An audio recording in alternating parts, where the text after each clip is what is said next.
Hey guys, Craig Zuckerman here with zlinefitness. I want to show you how to properly set up your office chair to give you the best benefits of pain relief in your shoulders, neck, and lower back.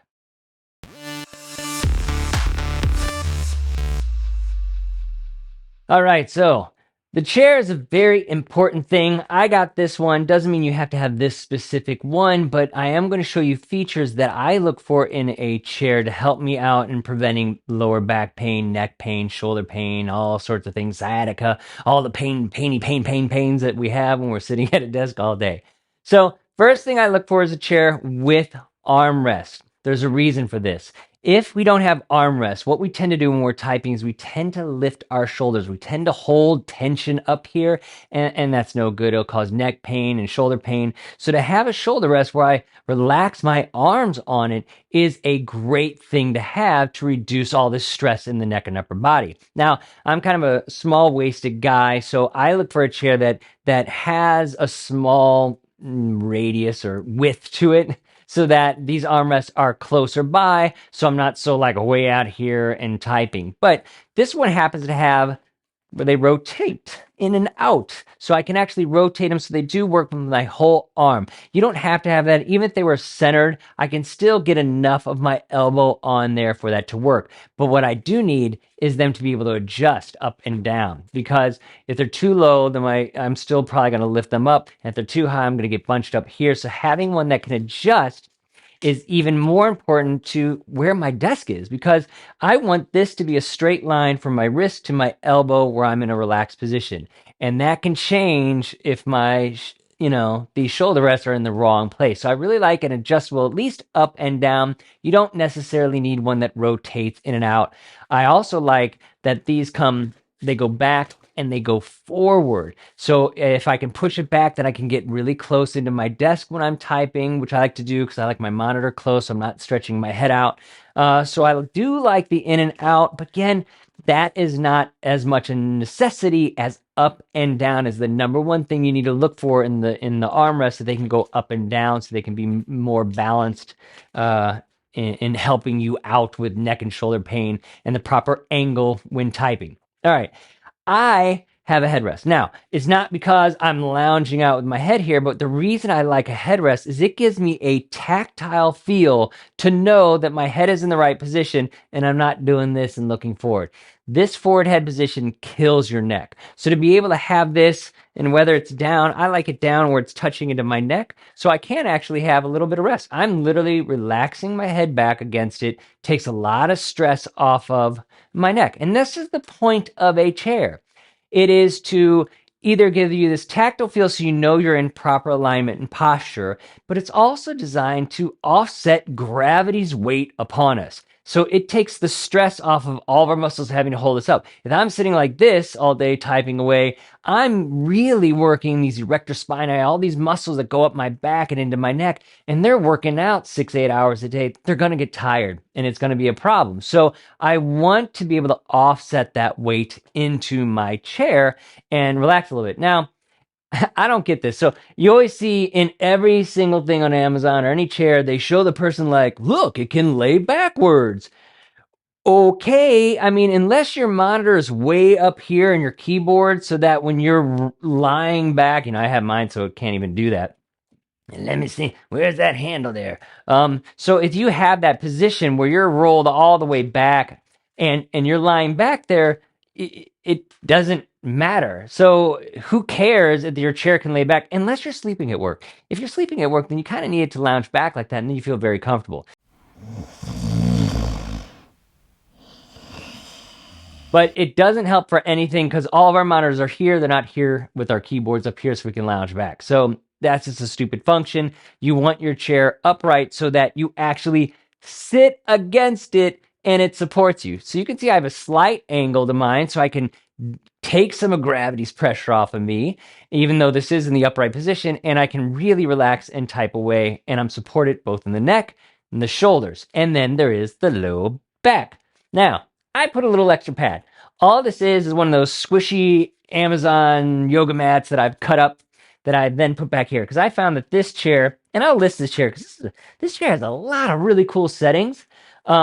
at an incredible price point. I've never found a chair at this lower price point that has the features this thing has. So it's great. And I'll put it down, and I'll also put some alternative ones that are cheaper but still have a lot of the functionality this has. Now, I can take this lumbar and push it up, down, in or out. In or out does matter because you need the support, but you can always, excuse me, I keep hiccuping. Yeah, you should never eat lunch right before videoing a YouTube video because you may burp. All right, so going back, but you want to make sure that it can be intrusive enough to push into your back to give you that support. Again, you want it to create that lower back curvature, and it can't do that unless it can push forward. But you could also do what I do, use a pad, make it a little more intrusive. This specific chair, I feel the lumbar support's a little hard. It hurts a little bit. You'll see it in the comments. So I do really like having the mat. Up and down is very important because we're all different. Some of us have high hips, some of us don't. And to be able to adjust it to get right in that sweet spot in that lower back, to me, is important. Again, it's not a deal breaker. You may be able to find something that works for you, but I do like the adjustability in, out, up, and down, at least of an inch somewhat, so you have some play to be able to do that. Beyond that, the chair sliding in and out is a feature this has. Although I don't see it being that great of a thing. It just depends on your leg length to be able to come out and support your leg length.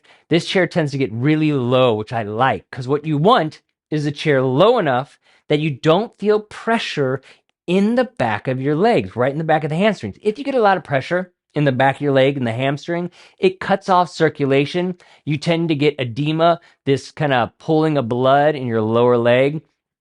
You'll notice, like, when you take your sock off, that you have that ring around your leg. That's the edema, that's the swelling. And to prevent that, you want to make sure there's no pressure in the back of the leg when you're sitting.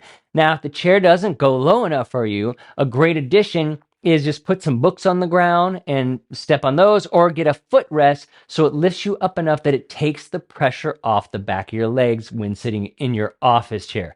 Now, one other cool feature this chair has, you usually don't see this feature unless you get up into the $1,000 chairs, but it's this. I can take this little lever, I can push it all the way back, and what it does is it tilts the angle down. So I don't know if you can tell, but it's tilted now. It's taken the back of the seat, lifted it up to angle it forward. This makes my body come forward, and I will instinctually then come back up and create a really proper posture line, which is very helpful. Now, you don't tend to use the back of the seat as much, but it's a nice variation throughout your day. Because again, sitting in a chair doing anything for 6 straight hours, it's going to be problematic. You need to change things up a little bit so it doesn't become a repetitive stress. Having this where it kind of lifts me up, causes me to arc my lower back more, pushes me towards the computer. And a lot of my gamers, they want to feel like they're in the action, feel forward. And I really think this gives you that feeling too for all you gamers out there. But it pushes you forward, and it's a nice little feature to have to create that.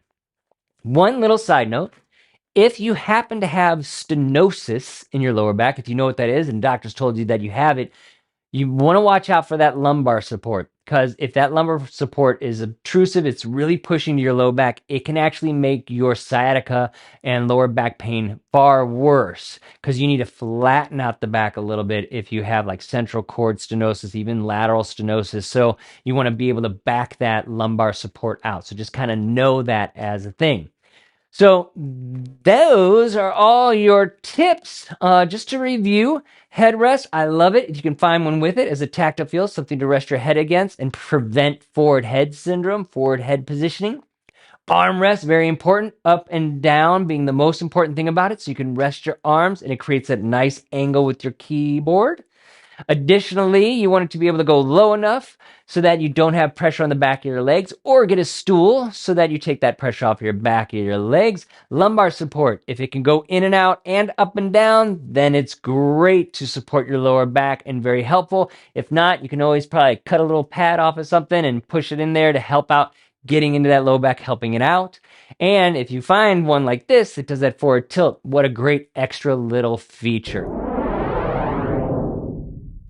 Hey, if you liked this video and all this ergonomic stuff, I've got something for you. It's called the office effect. It's a book I wrote and has not only these ergonomic tips for your chair, but also your entire desk, how to set it up. Exercises to get you out of neck pain, shoulder pain, lower back pain, and sciatica, both an upper body and a lower body exercise series. Additionally to that, there's a bonus section on repetitive stresses at home. All the different things you're doing around the house, or even probably doing at the office too, that are creating your pain. This entire guide is an easy, simple to follow guide with lots of pictures and colors to help anyone prevent or relieve their pain when working at a desk. If you love this, please hit that subscribe button down below. Give me a thumbs up. Give me some comments. Tell me you love it, you hate it, what I need to change, what I can fix to help you out. If you click that bell too, you're going to get a reminder every time, or not a reminder, but you'll get a notification every time I put out a new video like this one. All right, I'm Craig Zuckerman with Zline Fitness, helping you feel better, look better, and perform better.